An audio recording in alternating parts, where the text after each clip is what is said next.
So our children often have, maybe not diagnosed, but certainly can attribute to a obsessive compulsive disorder.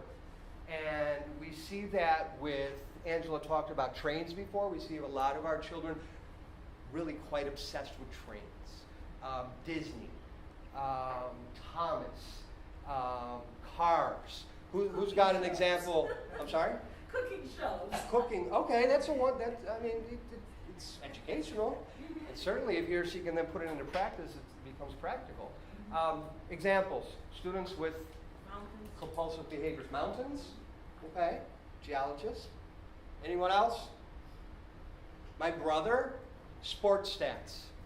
He can tell you, professional and at a college level, the statistics of every single player on every single team. He will not want to engage in conversation with you about anything else. He may ask you your name and then ask you your favorite team. And the conversation will go from there. Based on your favorite team, he will name the players, he will name their statistics throughout that particular year. Not always socially the most appropriate means of conversation. Certainly, if I'm not a sports fan on any level, I'm not going to be able to engage him in any kind of conversation, which means, and Angela spoke about this earlier, that conversation is going to be very self-centered. He's going to be talking about what he likes. My opinions, wants, thoughts, needs, and emotions will never be included in the conversation. So what do we do in that respect? Sometimes, and Angela talked about this as well, we can use that to our advantage. If mountains are, this is your brother or student? My student. Your student. Your student loves mountains. Maybe we can take mountains, different famous mountains from across the globe, and incorporate them into curriculum, whether it be math or reading or science. I mean, there's a ton of stuff you can do with mountains.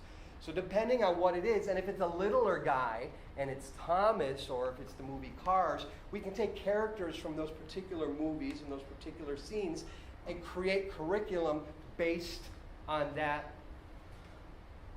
compulsion. Now, do we always want to do that? Do we want to feed into that compulsion? Do we want to, in some respects, overemphasize what's already overemphasized in that child's life? We don't always want to do it.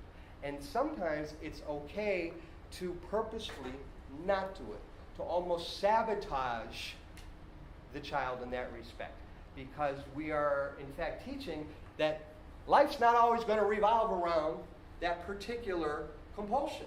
There are going to be changes. There are going to be different movies. There is going to be different curriculum. So it's a wonderful tool to use to teach, but we also have to remember to do it in moderation. Make sense? Questions? It's the heat. You guys.